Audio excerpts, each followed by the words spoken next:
I think it's very common, this idea, since the centuries, master-disciple, but it doesn't mean there has to be a personal master or something. There will always be a master, and the master will always be the self, appearing in different forms. So you can say even a stone can be a master, or a tree, or the world, or the universe, call it whatever. It depends on what you need. It will always be right. So it doesn't have to be a person-to-person relationship or something, but there will always be a relationship in a relative way of the self and the self. The self as a master and the self as a pupil of it, and the disciple maybe. So if the longing is strong enough and you're ready for it, the real form of the master appears.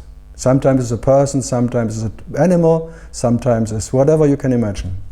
It will always give you the right hint to whatever you are. So the master will always be a milestone, like a pointer to what you are, but it doesn't need necessarily to be a person-to-person relationship.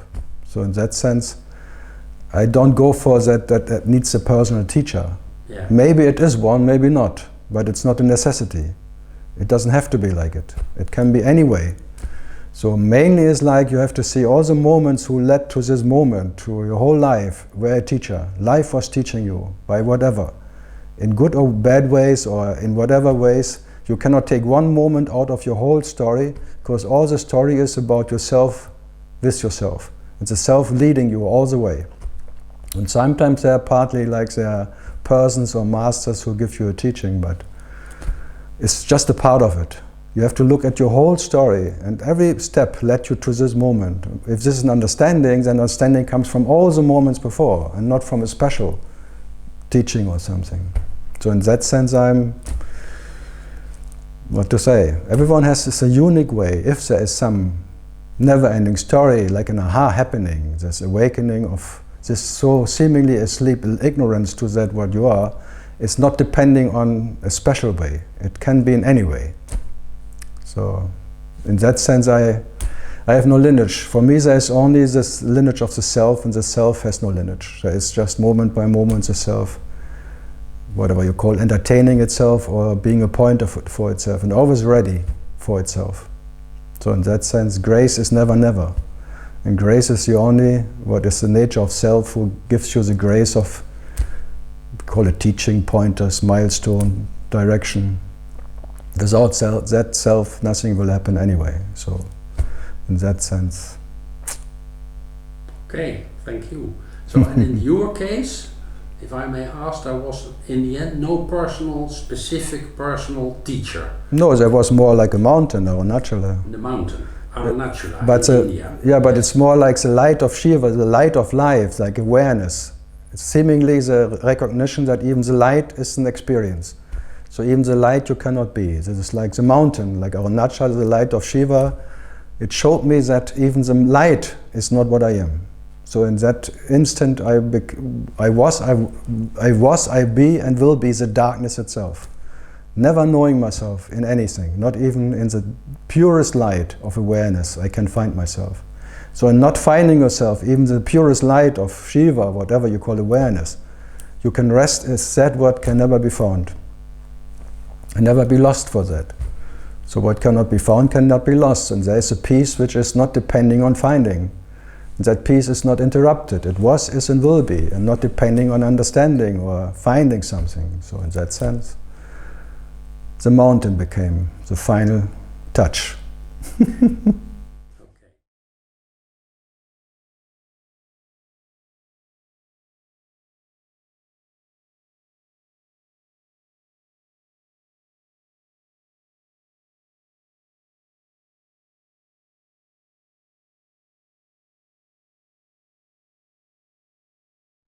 I think they don't relate to each other, they're just different.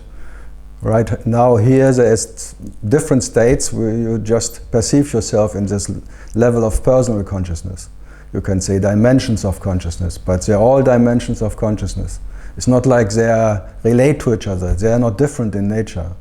They're just different ways of whatever experiencing yourself. It's just different ways of experiencing yourself, like the personal way, like from me to you, or whatever, from the me to the world, in the differences, or in the wonder state, where there is just spirit experience itself from, like space, where everything is in you, but you are not in it. It's like you are in oneness. Or then it comes to the awareness, the third level, or the third state.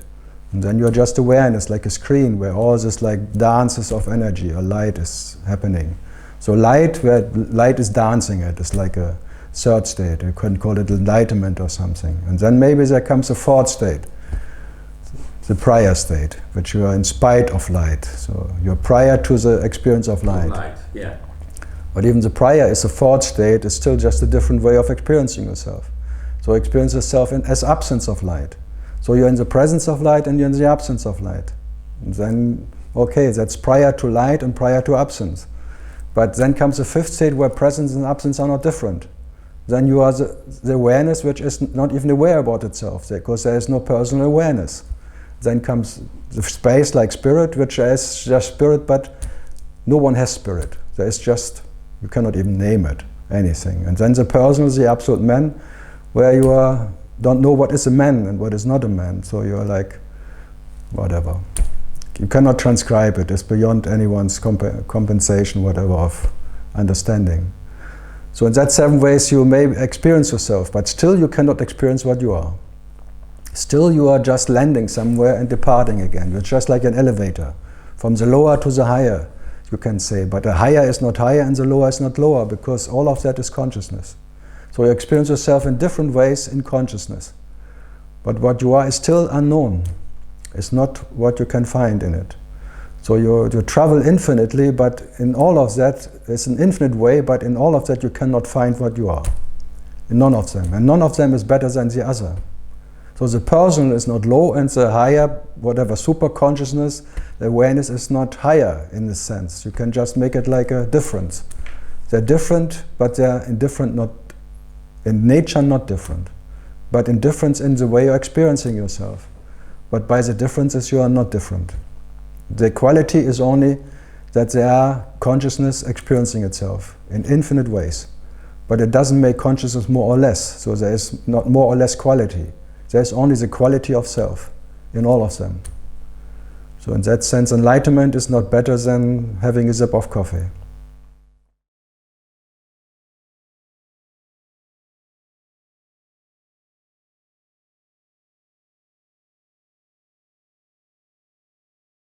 The next moment is just the next moment. The self realizing itself in different ways, but in none of them it's more real or not real. So the question of real and unreal doesn't appear. It's neither real or unreal, it's just what you are. And that is I am that from Nisargadatta. I am that which is that, but not defining it. So it's not here or there or prior or anywhere. So even prior is just a pointer which is later on destroyed again. Because even prior is too much. So nothing is too less and everything is not enough for whatever. So in that sense, cosmic. Or it's like a comics to show. It's a comic consciousness who is making all these jokes and thinking higher is higher, higher is higher and lower is lower. But the question is for who? It needs one who defines it. And for him, maybe for a person, no, for a person there is higher and lower, but for the absolute, there is not. Something is more or less absolute, it's impossible. There's an absolute personal experience, an absolute impersonal, an absolute absence, an absolute presence, an absolute prior, an absolute whatever. So only the absolute is. So for the absolute, by all the differences, there is no difference. So what to do? Up and down. Yeah, in the elevator. Yeah. And you think you can push a button? No, it goes up and down without you even deciding it. It goes up and down. Yeah. Just where the attention goes to, and you cannot control attention. Attention just shifts the whole day up and down. The attention of that. Well, what you are. What you are. The attention goes through different rooms of your house. It's like a big house. Your attention goes up and down, and in the cellar, in the living room, in the kitchen, and in the rooftop, or on the roof, in the space like this, and many different rooms. But this is the house of the self, the home for which is self, and there is no better room. In the cellar maybe there is no light, but still the self is there, what it is. So without light, so what the self is doesn't need any light to know itself or not to know itself. Yeah. By that, it is the house, but it will never know what is the house. Yeah. So the nature of all these 7 states, as you mentioned them, is the same. That's all. It's a very self. It's not the same. No, it's all. It's all the self. No, just to make it clear, it's not the same. No, it is. It's all the self. Yeah. There's nothing but self. Yeah. It's always like the perceiver perceiving what is perceived is self. Yeah. The heart of all of that is self. So there is no difference in differences. And no oneness in oneness. Yeah. Because oneness means two again. So there's an experience of oneness, but that's not the self. Experience of two-ness is not the self. The experience of prior is not the self. That what is experiencing everything can never be experienced by whatever. So it's dreaming itself in differences, but the differences are dream-like, but they are not real in that sense. So they don't make a difference. Okay. Okay.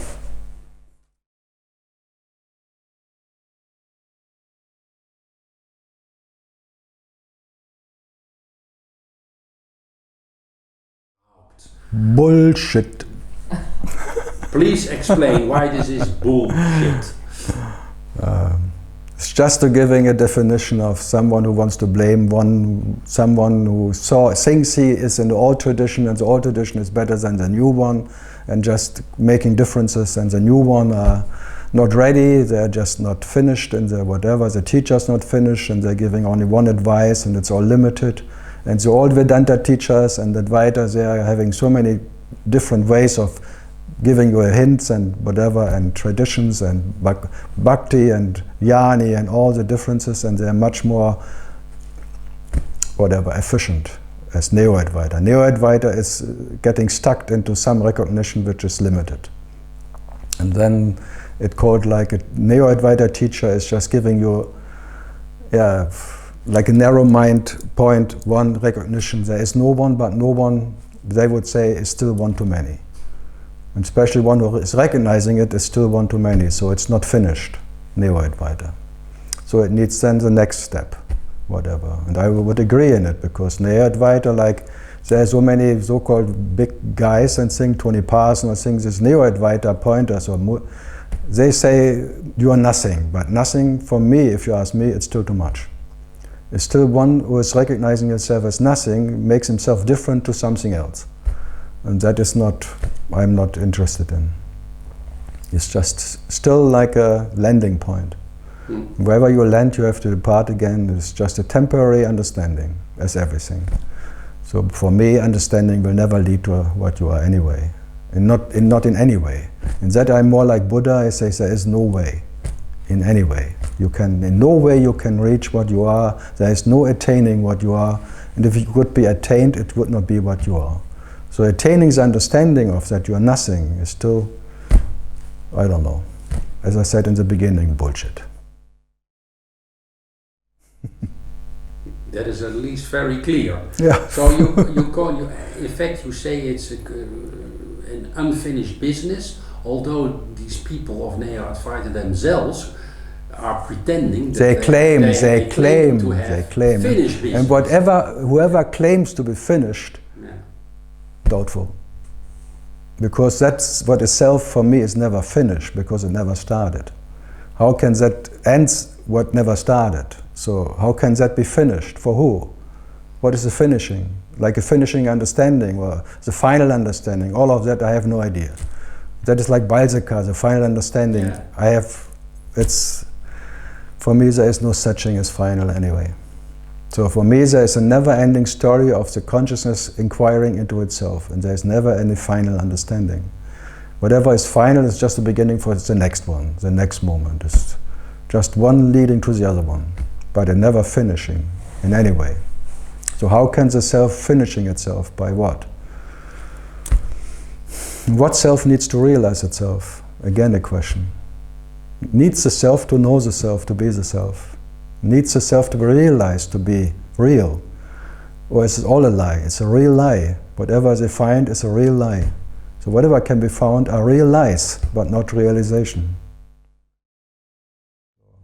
what to do. In that sense, Neo-Advaita is fine. It's as good as any Advaita, anything. But they're all empty. Finally, they're all empty. All the books and all the Upanishads and all the Vedas, in the end, when there is an end, no one needs them. They're just for entertainment. And they will be gone anyway one day. And you will be still there, but you are. So in that sense, all of that is just like reading, like watching a movie, like a Hollywood movie. All the scriptures are made for entertainment, but not for finalizing the self, final understanding. And not for sure not for becoming happy. And sorry, and sure not? For becoming happy. For becoming happy, yeah? Because there was never anyone who reached happiness. So in that sense, they're all okay. I don't mind them at all. I have no conflict with anyone, no teacher, anything, because if I would have a conflict, I would have a conflict with myself. But I cannot have a conflict with myself because I am in that way responsible for all of that. For Neo-Advaita, Advaita, Vedanta, scriptures and all of that. In this sense, I have written them all, I read them all, I did it all. I'm the Hollywood way of existence, but it's very easy to bury this, whatever. This absolute responsibility is light, as light. So what? So I have fun about it, but I'm not here to blame anyone. He's more or less, because whatever I can point to is ignorance will not get better by more ignorance or deeper ignorance. And that what is you may call truth has no higher or lower or deeper or anything, and no final thing for sure. So in that sense.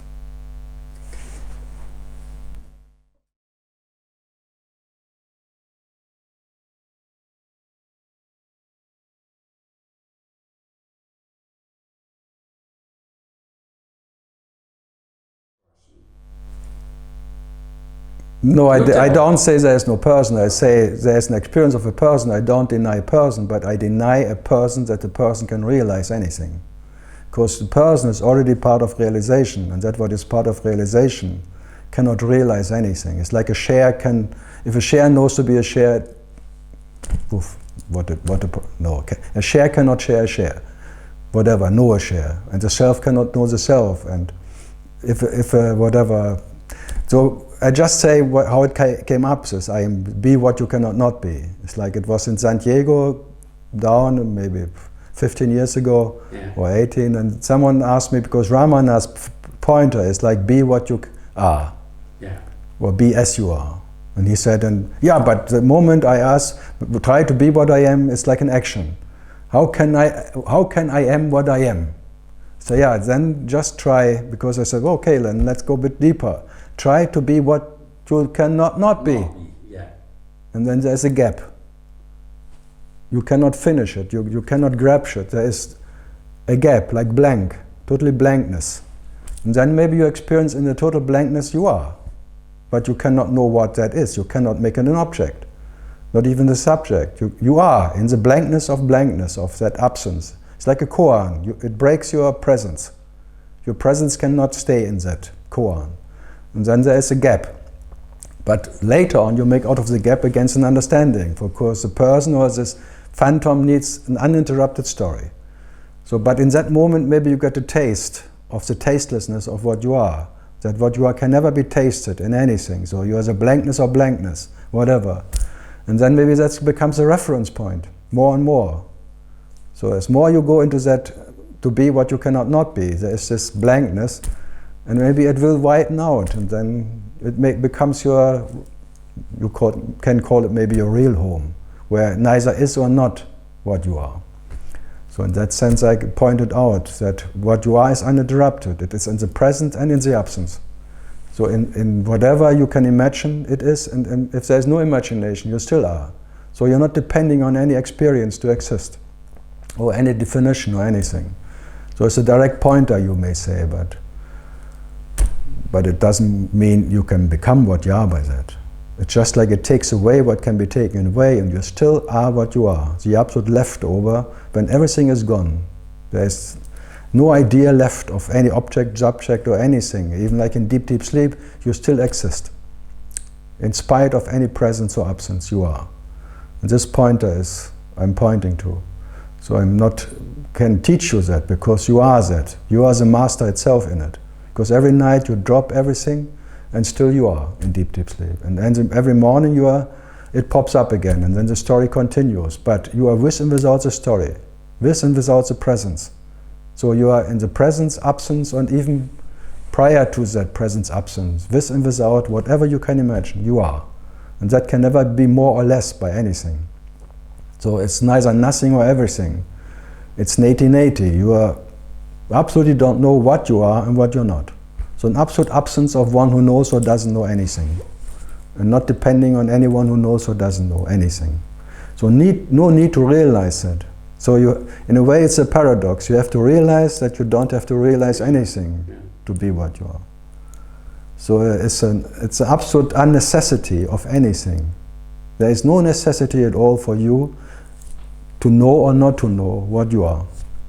And that's called independency or moksha, or being free from freedom. So you are in prison experience and in freedom experience. You are.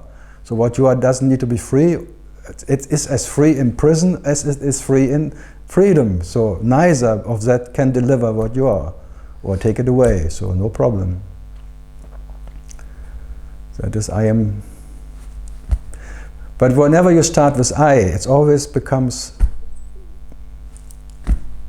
not right. So that's why I agree with Ramana. The best thing, if you can, be quiet. Yeah. And be quiet means be complete as you are. And that completeness can never be touched by anything. You cannot lose it, you cannot gain it. It never needs to be known or not known. All what you can say, it cannot change that completeness you are. And why was Nisargadatta talking about this 1 out of a million or whatever the number was? But it seems as if he was talking about numbers, small numbers. Yeah, but he didn't call it a person or something. He said maybe in some persons the self can talk unfiltered. It's like without a personal flavor. It just comes direct, like Jesus called it the living words. It's like a loudspeaker without a speaker. It's like a loudspeaker where the energy is just pronouncing itself, the self pronouncing itself. And then maybe even 5 of 1 million or 1 of 1 million can be a loudspeaker without a speaker, without intention of teaching or anything to give. It's like the living word who has no direction, doesn't want to teach you anything. It just accepts you as you are. There's just the self talking, the self listening. Without any necessity. So without any intention of higher and lower, or I can give you something, or now you have to understand. All of that is absent. There's just entertainment. The self-entertainment. Where there is no difference. It's like Ramana's eye to eye is the same. Where there is no teacher, no student, no guru, just self. And that they call good company. Where there is no company. So in that sense, I'm in that tradition, but I still would not call them my whatever lineage or something, because for me the self has no lineage. There is no such thing as lineage, anything. But I would say that resonates whatever, more to what I am than something else, but not that I'm coming from anywhere.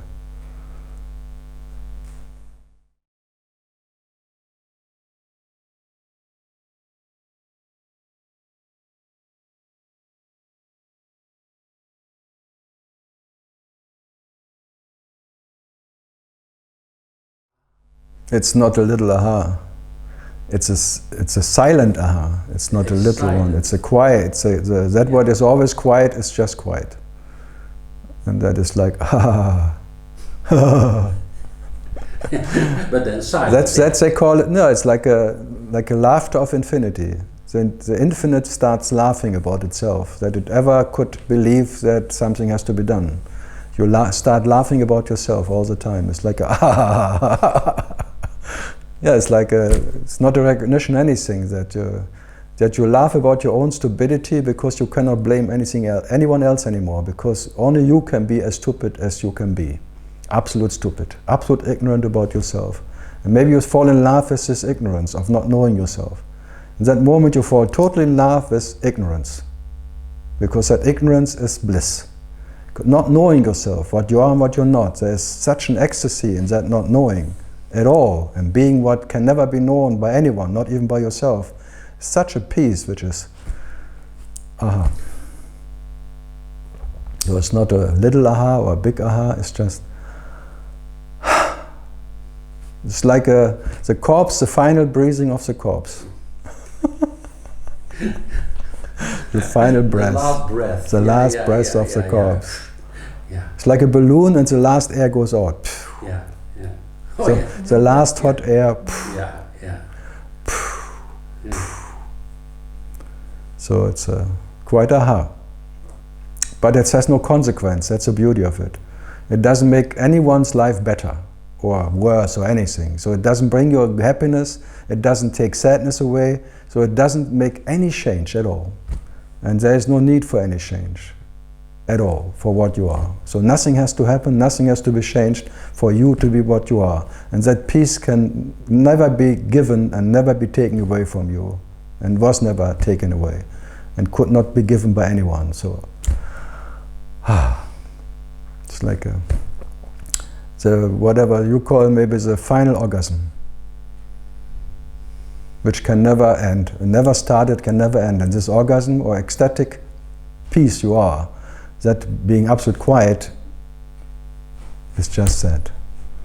And nothing is more ecstatic than that. One never needs to experience any ecstasy at all.